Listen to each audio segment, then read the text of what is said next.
We were looking at, the data, like if the data is such that we could represent it in the form of a graph, then it will get a lot handy, because we can apply some classical graph based approach on the data, and we may be able to find out the pattern that we are looking for. That will appear in the next few slides. We'll look into like what can we do, but we went over these topics, right?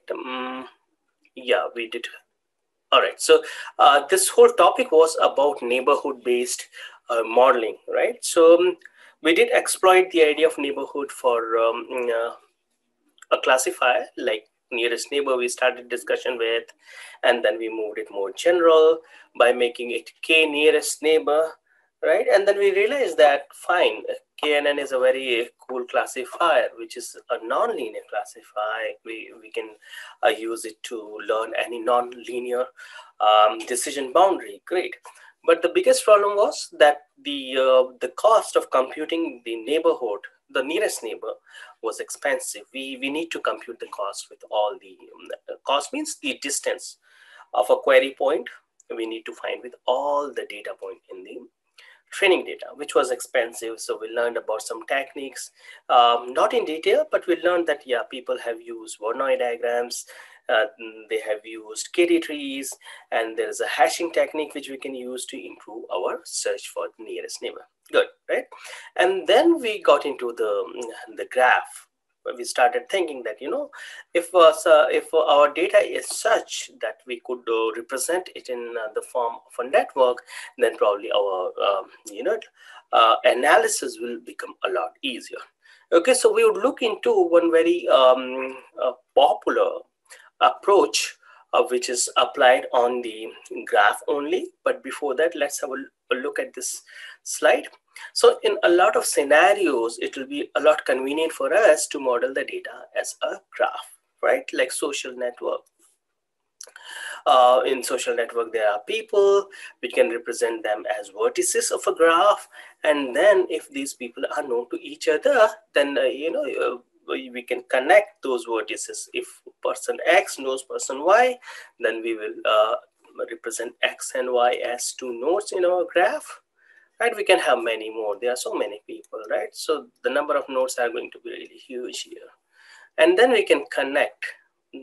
If these two are known to each other, we can connect them, right? And here you would agree with me that the social network is going to be undirected graph, right? If say X, Y, Z, if Y knows Z, then Z also knows Y. That's how we can form it. And this graph is going to be undirected graph. We don't have any sense of direction here.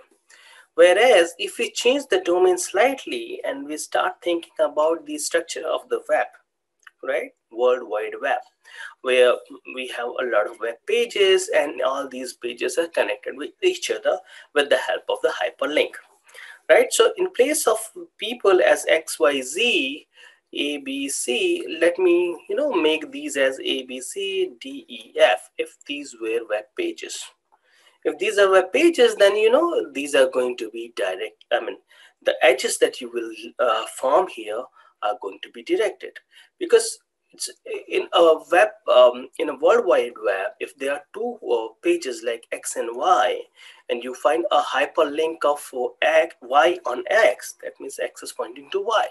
That doesn't mean that you should also have a hyperlink from Y to X, right? So World Wide Web is an interesting example of a graph where we have a graph which is directed graph. The edges here have directions. Direction is important here. Cool. Then we'll looked at the product customer network. This can be also modeled as a graph, right? We'll have products as vertices, customers as vertices, and only if the product was bought by a customer, we will connect. And this should also be a directed or undirected graph, right? Because yeah, if a person has bought a product, it is up to us how do we want to look at this link. If X product was bought by person A, then there is an association which can go in either direction. Genetic network, right? If you have different genes and you're trying to understand the kind of interaction different genes are having. So well, in genetics, right, people do study like if we have two genes, say G1 and G2, then gene G1 might be controlling the expression of gene G2, right? So that kind of data can also be analyzed with the help of a network or a graph. Each gene you can represent as a vertex, and then depending on which genes control each other, you can have the edges between those. So now this is something new which I'll discuss today. So as I was saying that, what is the reason? Why should we model our data as a graph? If we see that there is some information in the data which I could very efficiently represent in a graph, then that is a big news. Why? Because graph theory is a well-established topic, right? In mathematics, I believe that people they study graph theory a lot. Not only in math, even in computer science. I remember when I was doing my graduate study, there was an advanced level course which was graph data mining. I happened to take that. Right. So initially I had taken a course which was just data mining. That time data science was not much known, and we used to call it data mining, what people are calling as data science these days. So in that course we were taught graph data mining. So you can now you can think about it like, yeah, this could be an interesting topic, advanced topic. So the point is, why should we represent our data as a graph? Well, some data sets, as we have seen, just a few of those, like 4 examples, I think, like World Wide Web. If you could represent that as a graph, there is a lot of important information which easily gets captured in there, right? And once you have represented your data as a graph, then you have the advantage of applying these techniques which already exist in graph theory, right? Like, what are those? Well, we know that if somebody has given me us a graph, then we can find the shortest path, right? There are the algorithms which we can use to find shortest path. So we don't have to think much. We can easily apply a well-established shortest path algorithm on the graph that we obtain. Not only that, we can find the connected components as well. Okay, so these concepts are already there, well established: shortest path, connected components, concept of spanning trees, concept of cuts, concepts of flows, matching, topology, sorting. So the advantage of representing your data in graph is that you can apply these well established, very efficient approaches that are there in the graph theory to your data. All right. Okay, so now from this thing, let's move on to one of the most important algorithm called PageRank, right? So this is important for the reason that it is believed to be the algorithm or the approach behind the search of one of the important component in the search of Google, right? So that made it a lot popular. And interestingly, this PageRank is defined on the graph, right? So you should have a graph, and on that graph, what we would like to do, we would like to find out the importance of a node, right? So before we get to the PageRank, let's think about it. Let's create a simple graph, right? So I will throw some vertices here, and probably let's connect them. Okay, so I'm not going to make it too complex. Let's keep it very simple. And I would ask you for your inputs, right? What do you say, right? Let me put some labeling here: A, B, C, D, E, F, G, and H. Now, the problem that we want to get into is that of importance of a vertex in a graph, right? That's what we have to figure out. Now, I just made an arbitrary graph, and I'm about to ask you a question which is about the importance of a node. If I ask you, like, which node do you think is more important in this case, What would you say? What is your intuition behind this answer? Right? Anyone? Which node? Maybe H. You will say that this guy is important, right? Yep. So my question to you would be, why did you pick this guy as the important, node? Because it has the highest degree. It has the highest degree, right? So the intuition behind it is that if there is a vertex which is connected with the lots of vertices, then probably this is an important vertex, right? So the same intuition is behind the page rank as well, right? Slightly complex than what I just told you, because when we are talking about the web page, right? So this page rank is about finding out the importance of a web page. When you have collections of web pages, now the problem is, how are you going to rank these different web pages? If I say that these are all web pages, then now the point is like, which web page should I consider as the highest if I have to rank those, right? So now let me know, what should I change in this diagram if I need to translate that to the graph that represents a web page? Maybe make it a directed graph Perfect, because right? We need to add directions, right? Hyperlinks. You remember I said that whenever we have a graph that represents the World Wide Web, then each pages, they should have a direction sense. Okay, so let's put some directions here. All right.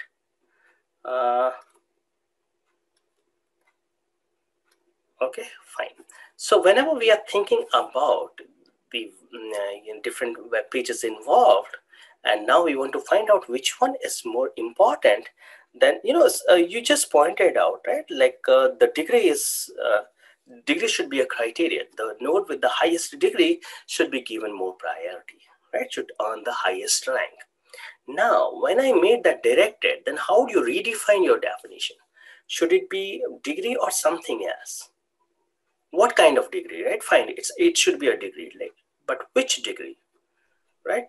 in degree. Sorry, come again, what is it? In degree. So Perfect. if other web pages link to you, then you're more important.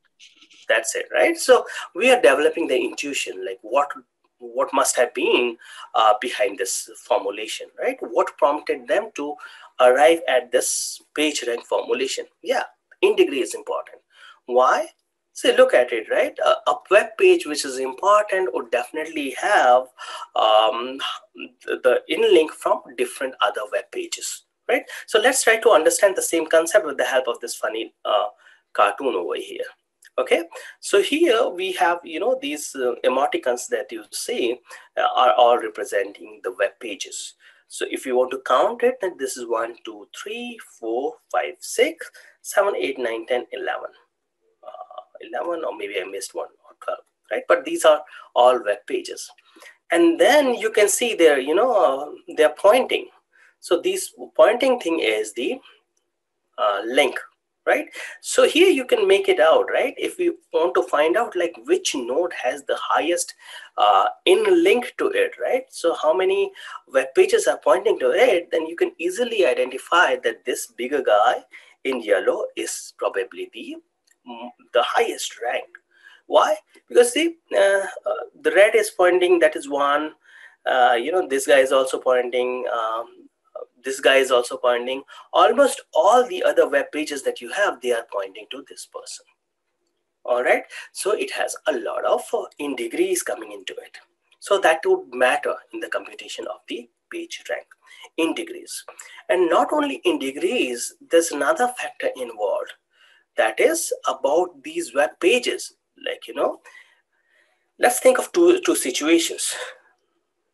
This is one page, and that is the other page. So by looking at their size, right, their size can convey some information. And let's assume that their size is conveying their importance, like how important these web pages are. All right. As an example, there could be a web page like the Stony Brook web page. And, I can create my own personal web page, not the Stony Brook one, my own personal web page. So definitely you would agree with me that the Stony Brook web page would be more important, right, compared to my own web page. So here, what contributes to the rank of a web page is also the importance of a web page which is referencing it, right? So let's think about it. Okay, so all right, this guy over here, let me put a star here, right, is getting some score from this red guy, and red guy has a bigger size. Bigger size means this is more important. So the rank that this guy will receive because of this bigger guy, which is a red guy, and that is more important, would be more compared to this guy over here, which is green, right? So whenever we compute the page rank for a specific web page, then not only the inlinks are important, even the weight of the inlink is also important. Weight means how important is that web page that is referring to this guy. All right, so let's map it to a general life scenario. Okay, so here there are these two candidates, candidate A and candidate B. They're applying for a professor position, right? Let's make it very simple. And these two people, they need to submit 3 recommendation letters. It is very common when you're applying for academic job, they would require you to submit 3 recommendation letters. All right, so this guy got L1, L2, L3. These are the 3 recommendation letters that A got. B got, say, L4, L5, and L6, right? And now among these recommendation letters, B was very lucky, right? So B got letter L4, which was from a person who won the Nobel Prize, right? And what happened, the other recommendation letters were at par. So now you'd easily imagine, right, that because of the letter L4 that this guy has obtained from a person who has won a Nobel Prize, this will carry more weight, right? So the same thing applies to the page rank computation as well. The pages that are referring to a particular page, they also carry the weight, like how important a page was that referred to it. Okay, so these are the intuitions behind it. But if you want to look at the simplest formulation of page rank, then here we have it. All right, so it looks a little scary, but it's not that complex, right? I'll take some examples, and hopefully with the help of those examples, it will become a lot easier to understand, right? So before I go to this expression and try to explain that to you, all right, okay, so this is an iterative algorithm, right? Or iterative formulation, I should say. Sorry, recursive is a better term. Recursive, why? Because look at this page rank of a node V, right? How is that defined? The page rank of a node V is in fact defined in terms of the page rank of all the other nodes V, right? So if this is my node V, for which I want to compute the page rank in the jth iteration. All right, so it will go through different a number of iterations, and finally the page rank that you will have for a node will converge, right? So there are more than one iterations, and finally it will converge. And in fact, this page rank algorithm, if you're interested in knowing in detail, then you'll have to get some background as well. It is based on an approach called random walk, right? I'll discuss that briefly. What is this random walk and all, right? And why do we call it random walk? But anyway, so in this random walk, we will have multiple iterations. That's the reason this term J is coming over here. So the page rank of the vertex V in the jth iteration would be the sum of the page rank, right, of all the nodes U which are having an edge connected to V, right? What is it? Page rank of the node V is equal to the summation of the page rank in the j minus 1th iteration of a node U. So this is U, right? Let me call it U1. This is U2, U3, U4, right? So all these guys are connected to V, right? So how are they connected? They're connected because of this edge, UV. Right? Every U is connected to V with an edge, right? So we need to consider only those nodes which are connected to V. If there is a node right here which is only connected to this guy here, not to this one, we won't consider that at all. And that's what we have here in this summation. Only consider those nodes which have a connection to V.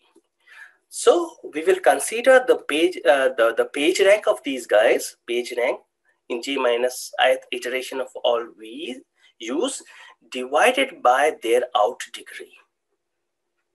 So this is interesting. This is something you need to keep in mind, right? So what I should do, let me take you to an example right here. Okay, so how is this thing computed? Let's think about a very simple network in the first iteration where we have 4 nodes, right? So what is done here? We start with the page rank of 1.0. All right, that is a score, and it depends on how many nodes do we have. We have 4 nodes, so every node gets 0.25 initially. All right, A gets 0.25, B gets 0.25, D and C.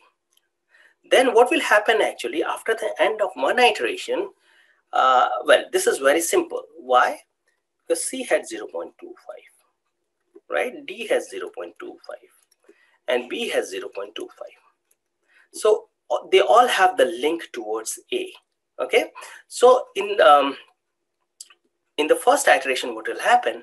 All these, ranks that we are getting from C, D, and B would be added to A, right? So the page rank of A in the second iteration you can call would be 0.25 plus 0.25 plus 0.25. Extremely simple. Why is it so simple? Because whatever we have here is getting passed on to just one node. Okay, but if we move to a slightly different problem like this one, okay, so let me know if you have any question at any time.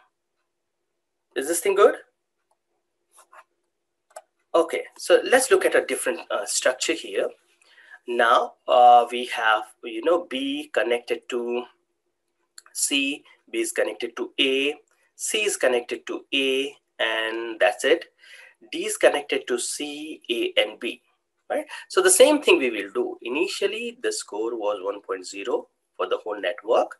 There are 4 nodes here, so every node would get 0.25. All right. Now we are interested in finding out the page rank of A in the second iteration. Okay. So how do we compute that? Let's find out the page rank that we are receiving from each of the node, right? So C had 0.25. There's only one outlink from C. It's going in only one direction, right? So what will happen? A will receive this 0.25 coming out from C. All right. And how about B? Well, B had a 0.25. But let's look at how many outlinks do we have at B. It has 2 outlinks, right? One going to C, the other going to A. So eventually at A, what you will get would be 0.25 divided by 2. All right.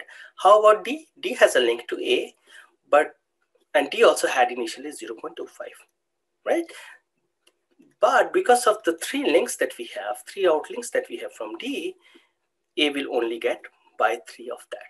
Okay, and if you add it up, the result would be 0.458, right? So what looks as a little complex right here is not complex at all. This is what you have to do. In the simplest formulation of page rank, there have been some modifications to this expression as well. I'll discuss about that later, but let me know if this makes sense to you all. All right, good. So if no more questions, then let me move on to the next slide. Interesting thing. Yeah. I did have a question. Sure. Sorry. Should ask. So what happens if you have like a circular loop so A points to B, B points to C, C points to A? Okay, A points to C. That should be fine. That should be fine. This thing is not allowed. Your point is valid, right? What is happening here? A is pointing to B, B is pointing to C, C is pointing to A. That is okay, right? Let's think about it, right? Assume that there are three well-known, scientists, okay? And so what will happen, these three well-known scientists, they have written papers together. Let's make it up here, okay? Let's say there is the scientist A, there's scientist B, and there is scientist C. They're all well known and they are all maintaining their own web pages. Okay, so because they are all involved in the joint collaboration, you will find a hyperlink from A to B, right? You will find a hyperlink from B to C, and C would also point into A, right? So effectively what will happen actually, it will come back to A. So that is okay, that's all right. Important web pages pointing to each other are kind of, improving the importance to the page. But this thing is not allowed. This is removed, right? Now, interestingly, now Google has more advanced algorithm than just the PageRank. And they might be using PageRank as one of the feature, but they have moved ahead of PageRank. But this is an interesting algorithm to discuss, right? When we are doing this thing, data science, and when we are discussing about the graph and the data representation in the graph, then yeah, it's a good candidate to study. But interesting question, very good question. Any other question that you people have? Now, let's look at it, right? I like this expression from our textbook, which says that, and it is kind of, highlighting the importance of PageRank. It is underlining the fact that, yes, PageRank should be useful. Why? Well, if all road leads to Rome, then Rome must be an important place. Right? That's the same thing.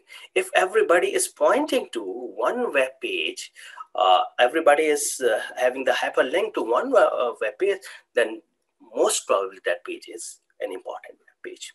Right? So, you know what? It is possible.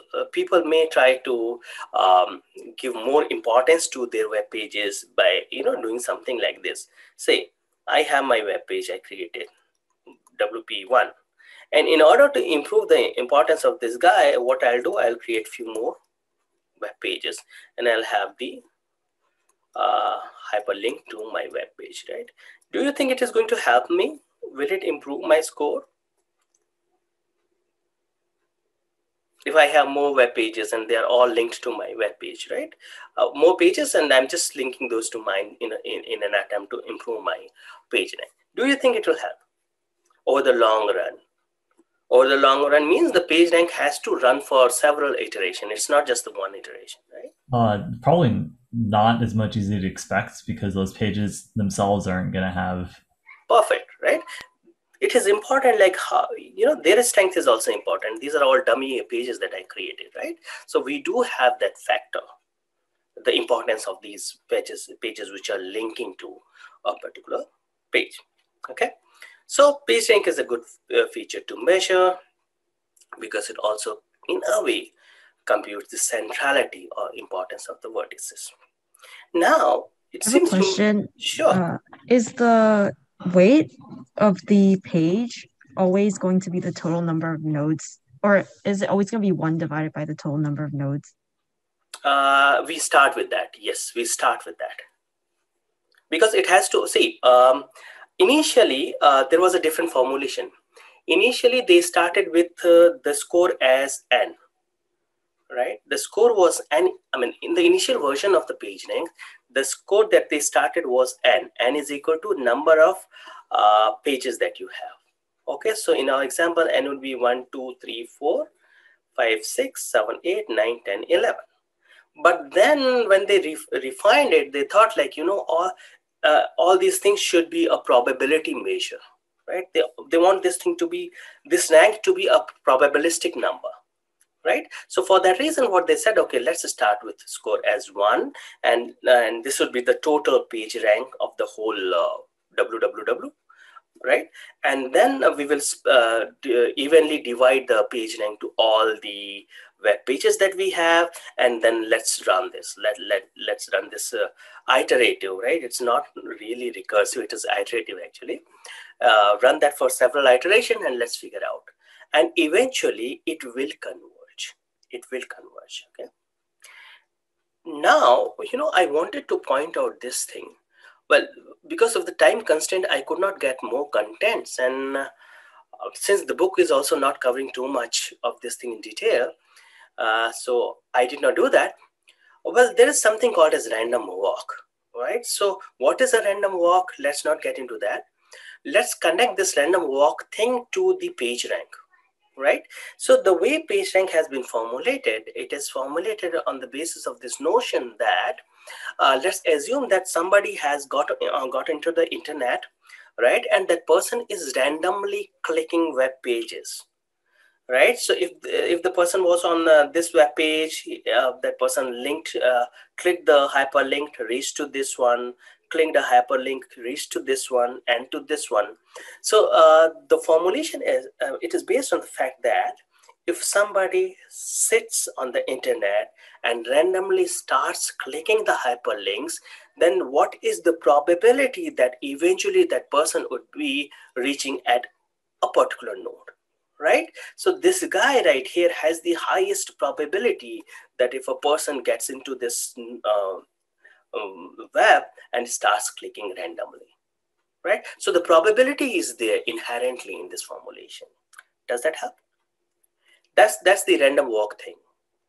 Randomly, what is the probability that if you start at a web page and started clicking hyperlinks and finally you reach to a particular node? So its page rank means what is the probability that ultimately you will reach to this guy, this little guy over here, whatever rank this guy gets after, say, maybe thousands of iteration, would be the probability that anybody starting from here would finally reach to this guy. Do you think we have any probability at all for this guy, although looking at this picture? No, because we don't have any in links for these people, right? It's a very limiting example, right? Very simple example. Question? Okay, so let's look into the results that we have over here. That's an interesting result, and I would believe that probably it's the research by Professor Skinner only, Professor Skinner with some students. What they did, or what the result is reporting here, is the page rank of, important people, right? So top 10 page rank of people, right? So have a look at all these and let me know if any name sounds strange to you. Napoleon, I would believe most of you know. George W. Bush, you know about. Jesus, you'll know. Obama, you'll know. Aristotle, you'll know, right? Is there any name that you people are not familiar with? Carl? Carl, right? Yeah, I did not pick. That's why I was giving. Yeah, that's correct, right? This guy here has figured out to be the third most important person in terms of the page rank, right? There's nothing wrong with the page rank. So interesting thing about this fellow is that, this guy is important. It's not that he's not important at all. He is in fact a scientist, right? This guy is a scientist. And if he's a scientist, then you'll wonder, okay, fine. How come I didn't know about this scientist, right? I know about Einstein. I know about, Newton. I know about so many other scientists. But how come their name is not here, but this guy has the name here? Right? So interestingly, this scientist that you have here is from life science. All right. And what this person has done, this person did some interesting research where he provided he did some research on species, right? For the different plants and animals, he gave them some names, right? So his research relates with that. So what happened on the internet or on www, if you go, then for all those species that you have for animals and plants, their web pages, they all have the link to this guy, right? So because of those many web pages which are dedicated to different species of plants and animals, this person has a lot of in-links, right? And because of which this guy happened to be the third most important person in terms of page ranks, right? So what they did later on, they said, okay, fine, that's interesting. But what our interest is more on the links from people. So what happened for this guy? A lot of, web pages which were dedicated to plants and animals, they contributed to this guy's page rank, right? So what they did later on, they removed all those, links that were coming from the web pages that describes plants and animals, and they confined themselves only to the people. Then the list was totally different, right? This guy is totally removed from here. Okay, and now this looks like, okay, I mean, more reasonable. Nothing against Carl. Carl is a popular, is a good scientist, right? No offense, but yeah, this looks better. But looks better when we remove these links which were coming from, not we, means the researchers, they removed the links. So it was an interesting story, so I thought I should discuss with you. Okay, so there are a few things that we need to take care of in PageRank also, and people have done research in that direction. So one of that is, we will have to edit the graph, right? So it's not that the graph that you started with should remain as the static graph. You need to improvise your graph. You should remove some irrelevant vertices and edges, like the spams you should remove, so that they are not, messing up with the page rank number that you come up with. And the most important thing that I found in a lot of places is about the damping factor, right? So what does this damping factor say and what it achieves? So assume that, we have, let me make two networks, right? This is slightly bigger. I would, just put some directions.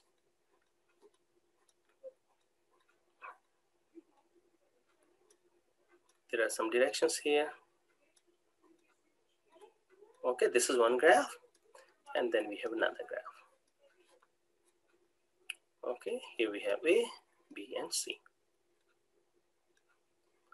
The intention is not to make it cyclic, but the concept that I want to convey to you is that if for some reason we could have something like this, right, kind of disconnected networks.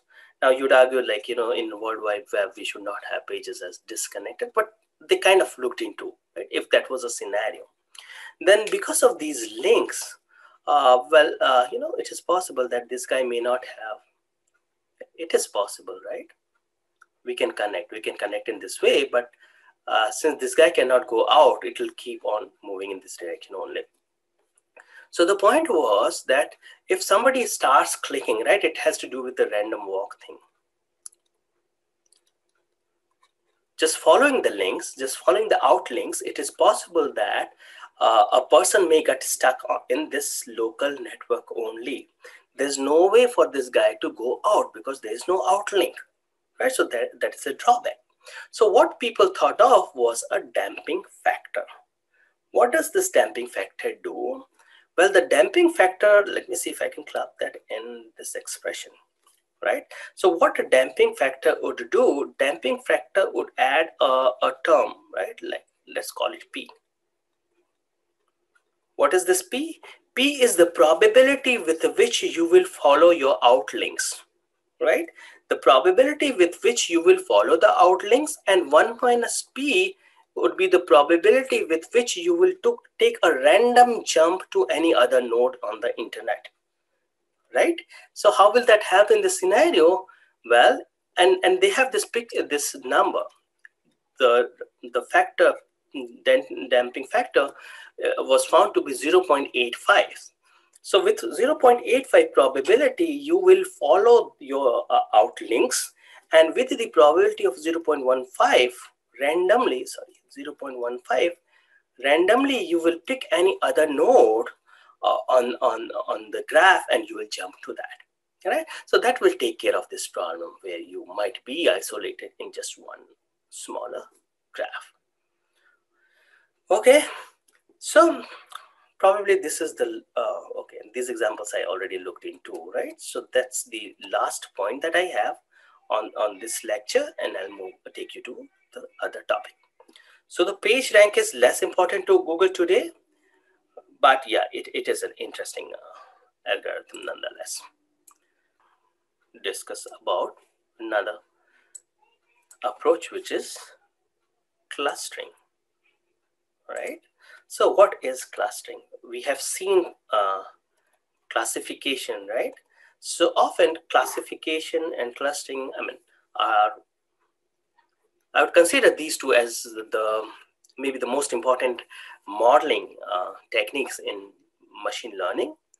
We have already seen classification. After classification, we have come to this topic, right? Classification and clustering and classifications are two, I would say, most popular modeling techniques in machine learning. So let's see what is this clustering. So classification happens to be this supervised learning. All right, supervised is classification. And you did that, right? So your second homework had the classification as well. So in fact, in your second homework, whatever modeling you have done was supervised. Your linear regression is also supervised because you were given some data, and you split that data into training and testing. You build your model on the training data, and then you tested this on the test data. So for linear regression as well as for logistic regression, you use supervised learning.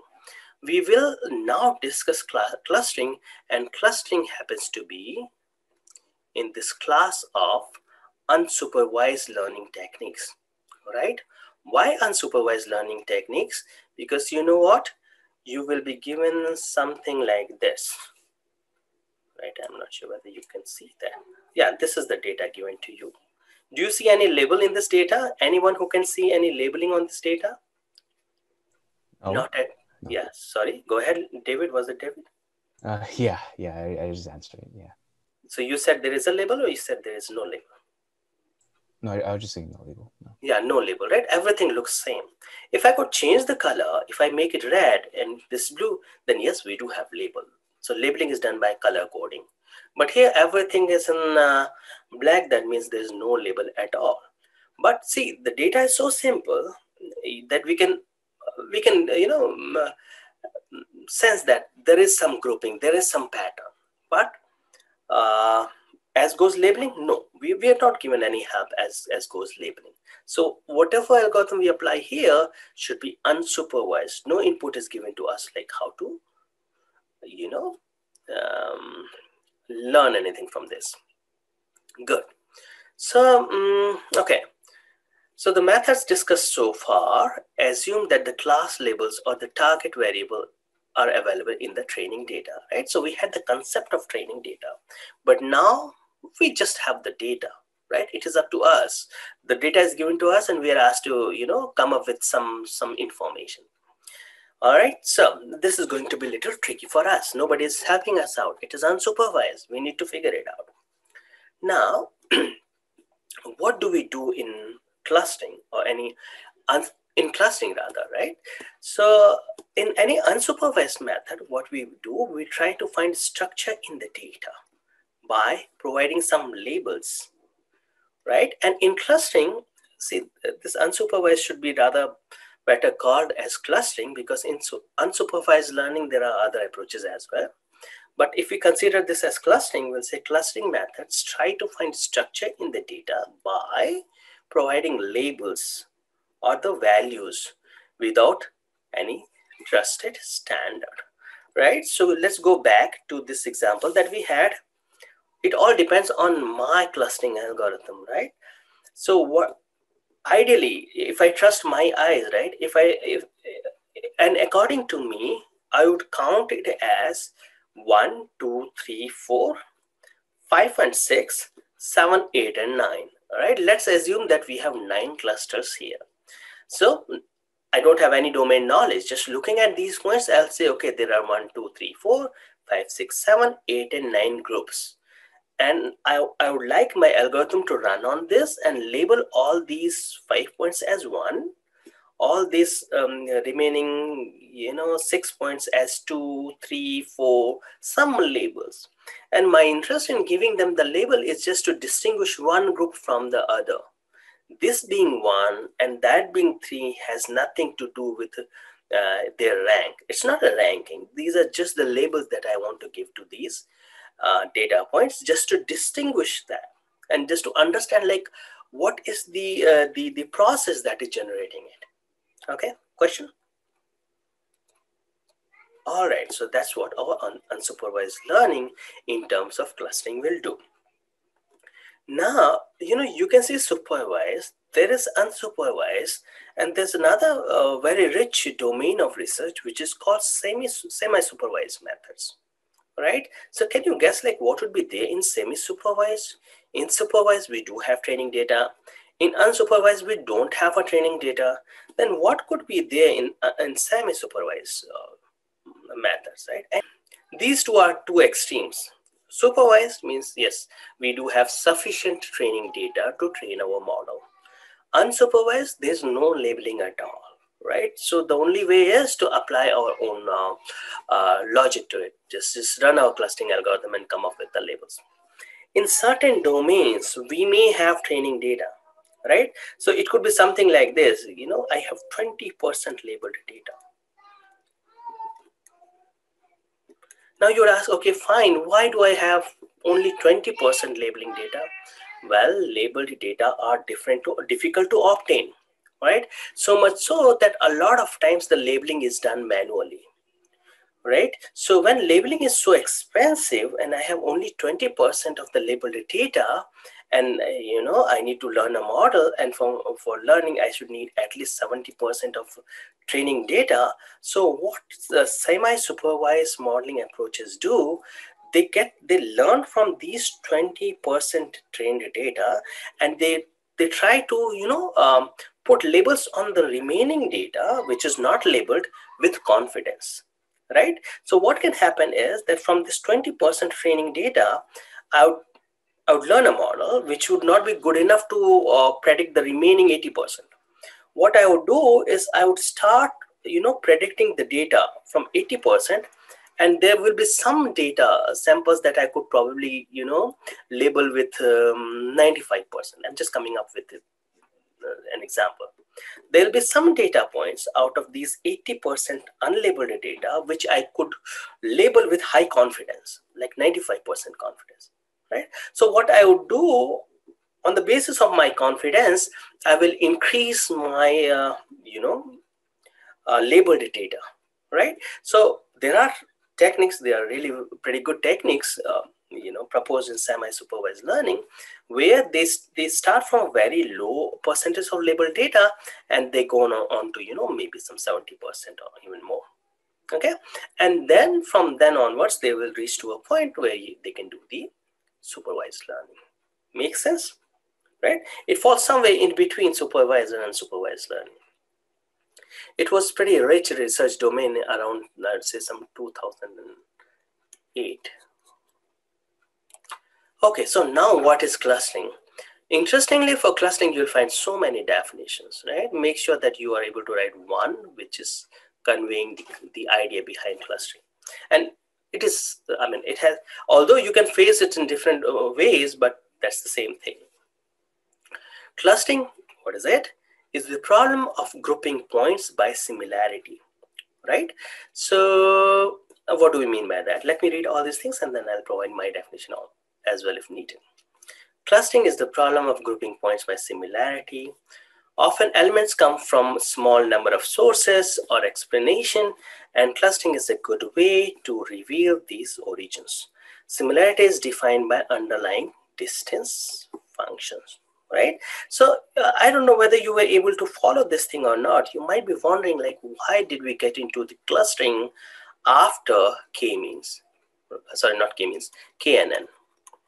We discussed KNN classify, and then, we started the discussion on clustering. The reason being, if you remember, before going to KNN, we did discuss the distance, right? We did look into the distance and we studied about the metric, all right? So clustering is also kind of based on distance only. So once you have a good idea about what distance is and how would you find the distance between two data points, then that can be exploited to find out the similarity between 2 points also, right? If X and Y are 2 points here and you have point Z here, then these two are closer. So that thing can be exploited for clustering as well. And the most important thing for clustering is similarity, right? So what does it say? Is a problem of grouping points. So how do you group a point? You will combine or group 2 points only on the basis of the similarity. If there is a high similarity between points, then you would like to put them in one cluster. How about it, right? Why should I consider this as one cluster? Why should I consider this as another one? This as another one, another one. Reason being, if I look at these points, right, then the distance between these points is smaller. The similarity between these points is higher, right? Whereas the similarity between this and this. All right, so that's what we have to attain.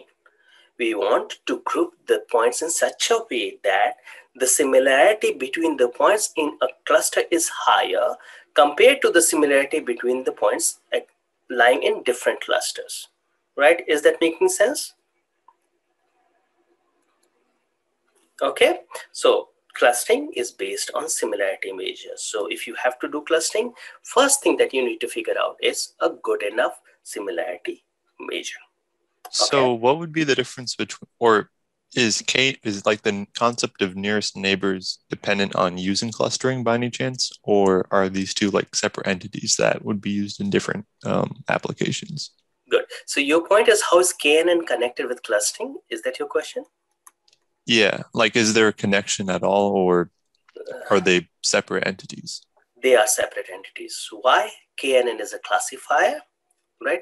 We did have the training data for KNN, if you remember, right? So what we had to do whenever a point was about to be classified, we would find the K nearest neighbor, we would look at their labels, and the majority of the label will determine what label we'll give to a query point, right? So KNN is a classifier. The clustering is a totally different approach, which is unsupervised. KNN is a classifier which is supervised learning algorithm.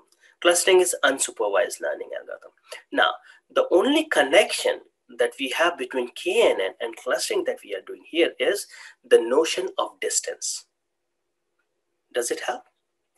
Right? Yeah, neighborhood and the distance. Neighborhood as well as the distance. So once you have the distance, then you can use the distance to find out your neighbors. Okay? Okay, that clarifies things more. Thank you. Good. No problem. Thank you so much. By asking questions, you are helping me actually, right? Okay, very soon I'll introduce you to k-means. Right, here we have k, here we have k as well. Somehow I connect these two things. There's not much of connection though, but I kind of consider these two as friends, close friends, k-means and KNN, because they're both very intuitive, very sweet, very common, and very much interpretable learning algorithms. K-means is for clustering, KNN is for the classification. Good. So let me provide you my definition of clustering, right? How do I want to define clustering? Which is actually not mine. You would find that in other resources as well. So I would say that clustering is the technique where we group the data in such a way that the intra-cluster distance is minimized,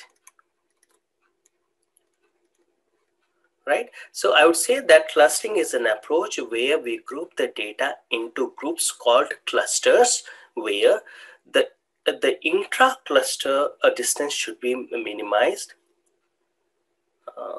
and inter-cluster distances is maximized. I'm not sure if I'm using the correct terms though. Intra means the distance that you have between the points within a cluster, right? So these distances that you have, I want it to be as minimum as possible. And the inter-cluster distance is the distance between the points belonging to different clusters. So this distance like D1, I want to minimize the distance between the points that belong to the same cluster. At the same time, I want to maximize the distance between any 2 points that belong to 2 different clusters, right? That's the definition I prefer. Question about this? All right. So now let's look into clustering another interesting thing about clustering, which is the fact that it is ill-defined, right? So, well, my research relates to clusters, right? So that's the reason you'd see me more excited when I'm discussing clustering. But what makes clustering more challenging is the nature of clustering, right? It is ill-defined. Although I gave you one definition here, there's one definition here, and probably there was one definition here. You can find multiple definitions on clustering, conveying the same idea, but the point remains the same. This is ill-defined, right? What do you mean by ill-defined, right? So let's come to this question here. How many clusters do you see in this picture, right? I counted 9. But is there any person who would disagree with me that, these are not 9?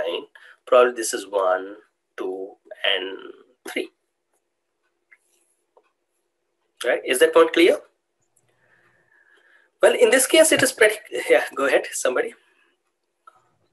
Oh yeah, sorry. I'm just thought it was clear. And out of curiosity, is there any research being done to provide a formal definition for clustering, or will it forever remain undefined? Well, it is defined, right? People are writing. There are so many theses written on clustering, including mine, right? So it is defined, but compared to okay, fine. Let's discuss it this way, right? If this is one sample, right? On this sample, I'm saying, okay, how many clusters? So I counted 9, right? And I'll stick with 9. 1, 2, 3, 4, 5, 6, 7, 8, 9. That's how I'm thinking of these as 9. Somebody may say that, okay, fine, I would consider this as one cluster, all these as the second cluster, this as the third cluster. I say, okay, fine, that is valid too, right? So we need to be more specific, like what do we mean by clustering? That's the reason we say that it is ill-defined. And why this is ill-defined? Well, let's think about classification, right? So the classification would be something like this, right? Label the data. Let's make it a little tricky. And now we have data is challenging, right? I'm making the data look challenging. And we have to learn this boundary, decision boundary. Okay, it is labeled. These are cross and these are circles. And that's what we have to learn. And that's the task given to us, right? So it's not ill-defined at all. I need to learn this decision boundary, which is well-defined, right? By this picture, you're well-defining. In the similar way, you will have a statement, you'll have a data, you'll give it to me, and I'll figure it out, right? I'll learn this boundary using more sophisticated algorithms now. So classification I'll consider as well-defined, whereas clustering I'll consider as ill-defined for the reason that it all depends on our resolution, right? At what angle we are looking at. If you're looking at it from a from a very high level, then probably these 3 clusters are good. But if you want to zoom in, then 9 clusters are good. If you further zoom in, then probably even more clusters. So that is the point why we are calling it ill-defined. But I agree to your point that I like your question that are people working on the definition of clustering? I would say that however hard they might work on, the problem would remain the same. It would remain ill-defined only. That will make it even more challenging, right? Does that help? Well, so what do we want to do when we are attempting to find out the clusters? We would like to have compact cluster. That's the definition, which is conveying the idea that the cluster should be compact. It will only happen when the distance between the points within a cluster is as small as possible, and the distance between the points which are coming from different clusters is as large as possible. Well, for some reasons, right? For some reasons, I don't know. Whenever somebody says, okay, create a cluster, right? I should ask this question in the quiz probably. Then I'm pretty sure that 90% of the students will make the cluster like this. Spherical. Right, spherical cluster is what you would make. Very rarely you would, say, okay, this is my cluster. Do you think this is a cluster? Can this be a cluster? Does it look like a cluster? I'd say yes. It is a cluster. It is a cluster which is not a spherical cluster, right? So the cluster could be of any shape. That will make the clustering task difficult. And interestingly, the very first algorithm that we'll learn on clustering, which is k-means, is going to do horrible if your data is like this, right? If you train your k-mean on, if you run your k-mean algorithm on this data, well, you won't be able to get these three as the, as three different clusters. Okay, so that makes the task of clustering even more interesting. For different kind of data sets, we have different clustering algorithm. Question? I have a feeling that, probably I'm making it more complex than what it is. So here we are looking at the gene expression data, right? This is the microarray data. So what do we do in microarray data? We try to look at the expressions of the gene. So what you see here in each column, right? These are the columns. These are all different genes. They have been expressed in different, these are different samples. Okay, this is X samples and these are F features. And here we have the genes. So in fact, this is a clustering result that you're looking at, right? You would see these, lines over here. Anybody who knows what are these things called? Well, I'll be pleasantly surprised if someone would say, okay, yes, I know what these things are. These kind of look like integrals, actually. This is not integral, but yeah. It's a phylogeny tree.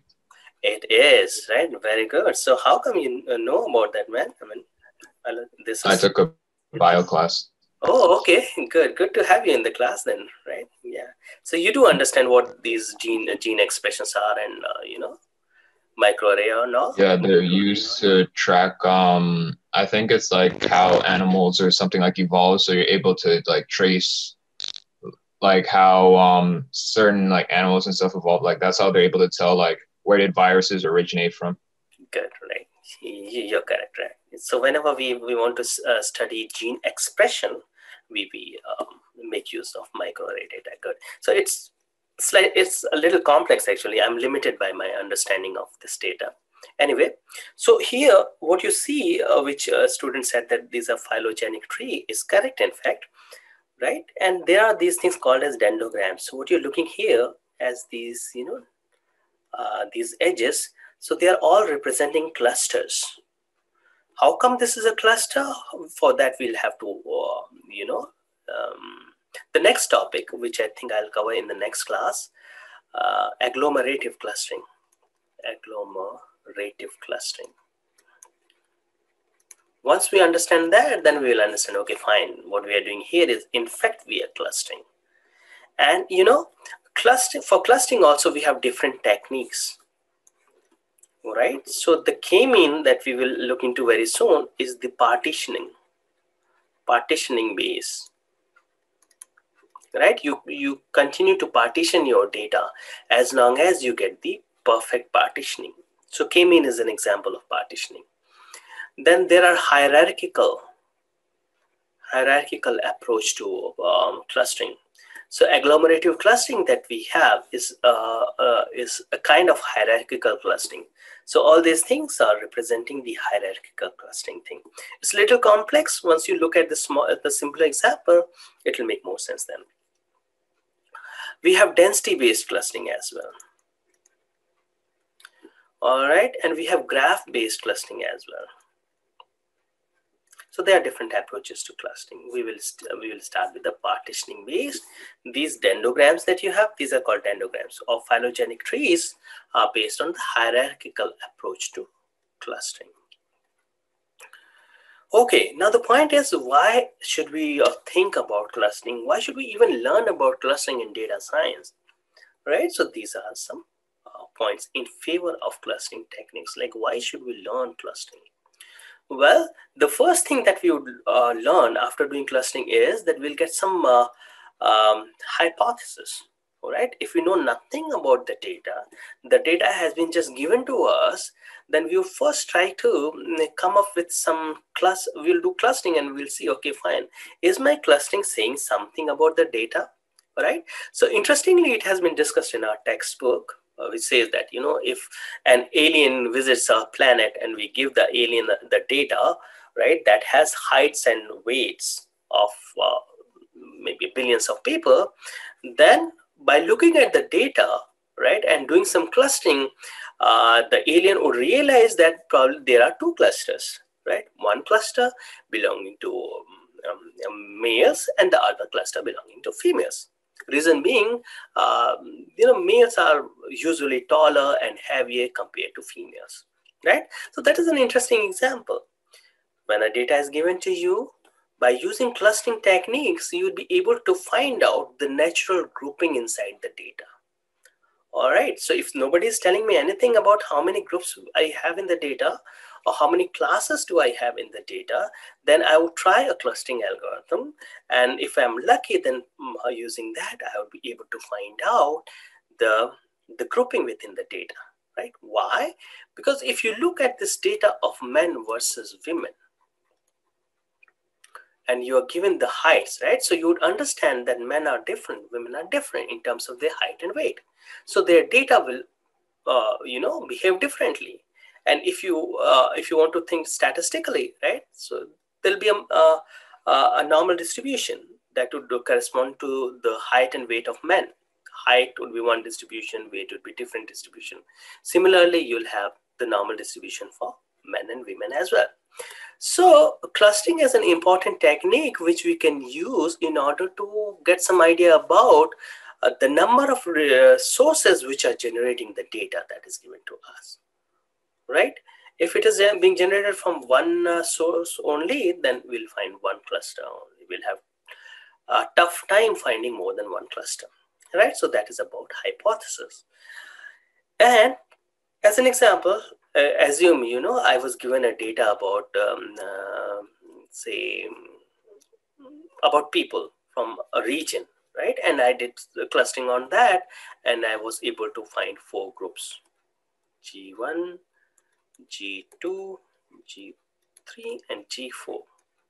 So my hypothesis would be that this data comes from these different groups. These G1, G2, G3, and G4 could be, you know, 4 different races. It is possible, right? Different race has different properties. So that would become my one hypothesis. The other hypothesis would be that, you know, how is this data point from G1 is different from the higher data point from G2? If they are different, then why are they different? And if the 2 points here are similar, then why are they similar, right?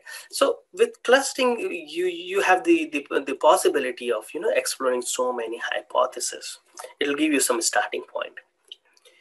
The second is even more interesting, you know, point in favor of clustering, which says that with clustering, you will have the opportunity of modeling over smaller groups. What does it mean, right? The same thing you can, you know, use for the same kind of thing you can use to understand this fact as well. Okay, so let's change the domain. How about it, right? So I've been given the data about COVID patients. All right, so COVID patients data is given to me, okay, and what I would do some clustering. And then it came to, I mean, the data was huge, right? I had, say, 100 GB of data. All right, and I need to make a model for that, a predictive model, like whether as an example, in how many days this guy is going to recover, whether this guy will recover at all or not. But the challenge that I have here is the data set. It is huge, right? So what I can do is, anyway, I want to partition the data. I cannot learn a model. One model on this huge data would probably do a horrible job. And, you know, I'm constrained by the resources as well. So one practical approach would be to find the natural grouping in this data.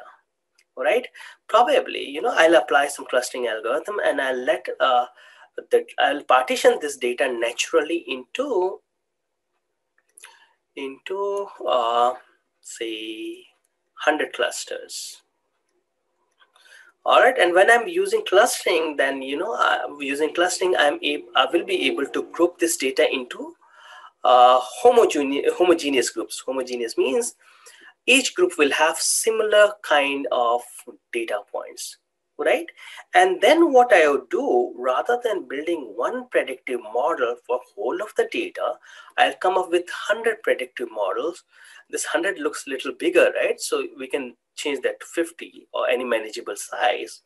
So the message is that rather than building one big model for the whole data set, I would come up with multiple models and I'll learn those models on these data subsets, which would correspond to the clusters, right? So this can be done, which would make my analysis or modeling a lot convenient. You will be modeling over the smaller group. That means you will be modeling over the clusters rather than modeling on the whole data. Good. Third point is about data reduction, right? In a lot of applications, this could be mapped to previous examples as well. If you have a lot of data and you cannot handle the original data, then at times it will make sense to cluster the data, identify the natural grouping in the data set, and in place of the whole data set, just only use the representative of the group. All right, just think about it. We have this can happen, right? There is a dispute and there are, say, 10 or 15 groups fighting for some reason. I'm just making up an example. And somebody wants to resolve that issue. And it would be very difficult to resolve the issue when you're dealing with, say, 1,000 people, right? So what you do, you'd say, okay, fine. I would like to, ask the representatives to join me. So rather than dealing with 1,000 people, you might be dealing with 15 or 20 people who would be representing those groups. So the same thing can be done in data reduction as well. In place of the original data, what you would do, you would apply clustering, and for analysis, you will use the representative of the clusters, cluster centroids data, okay, which will make your task a lot efficient. Outlier detection, right? So what will happen if, say, this is the data that I have, right? This is the data that I have. I'm making it very simple. And then we have a data here. So if you apply a clustering algorithm, then using clustering algorithm, you can very easily identify an outlier, right? So if you read the text, then you would realize that for outlier detection, one of the approach that is mentioned is clustering. Why? The outliers are in fact the byproduct of clustering. Apply clustering, and whatever, this is one cluster, this is one cluster, this is another cluster, and what is left out is an outlier. All right, so the clustering is an important technique for identifying the outliers as well. Questions? All right, so now we have reached to the point where we will discuss k-means clustering algorithm. Let me quickly go over it. We will discuss the details in the next class. So what do we do in k-means clustering, right? Any question before I start this? Okay, good. So what we do, we are given the data, right? And k is an input here. K is a parameter. So when the data would be given to you, you'll be told, okay, fine. Let me be precise. What I want to say is that when you run k-means cluster, then you need to pick k, right? So if your data is like this,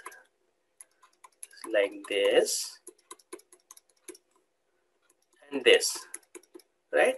And you're starting with k is equal to 3, then that means in this whole data, where we can see that we have 4 clusters, it will identify only 3 clusters. Right? So it is very important to come up with the correct number of k. So for this data, you should tell me that I have to find out 4 clusters. Then only I will be able to obtain these 4 clusters perfectly. Otherwise, if you're saying 3, then probably I'll merge 2 clusters into one. So k is an important parameter for k-means clustering. And on the basis of the value of k, you will find those many clusters. Okay, so when k is given to you, what you do, you will identify centroids. Centroid means the representative of this 4 clusters, right? So if k is given to me as 4, then I will pick any 4 random points from this data set. Okay, I can pick one point as this one, the other point could be this one, and then the third point could be anywhere from remaining points, right? Like this. Okay, so initially we pick, this is k is equal to 4, then 1, 2, 3, I should have one more, 4. So what we do in the first stage, we randomly pick k centroids, k number of centroids, which is 4 centroids, 1, 2, 3, and 4 from the data itself. So centroid is something that you need to pick first. Then once these centroids are being picked, what you do, you assign all the examples to the nearest center, right? So this nearest neighbor has got in here, nearest neighbor kind of thing, but let's not call it nearest neighbor, you'll get confused. So what I do, once I have identified these 4 random centroids from the data itself, I would assign these points to the centroid, which is to the centroids which is closest. So this will be assigned to this guy, this will be assigned to this one, this point goes to this one, right? So after identifying the centroids, what you need to do, you need to assign the remaining points to the nearest centroid. That will complete your iteration number 1. All right, find the centroid, compute the distance of the remaining objects to the centroid, and then group based on the minimum distance, right? It is just like that. This whole class, right, of 90 students, I know I'm probably running out of time, right? So for these 90 students, if I say that, you have to make a group of, I need 10 group, right? So randomly you will, I'll pick some, 10 students, and I'll say, okay, fine. Now reach out to the student who is closest to you, the student who is known to you. So the same thing we do. Pick the centroid, find the distance of the remaining points to these centroids, and assign the point to the centroid that is closest to you, right? And then in the next iteration, what we do, in the next iteration, we refine the centroid. And how is the centroid refined? You will now create the centroid in the next stage as the average of all the data points that belong to one cluster. Keep on doing it till you converge. The rest I'll take in the next class.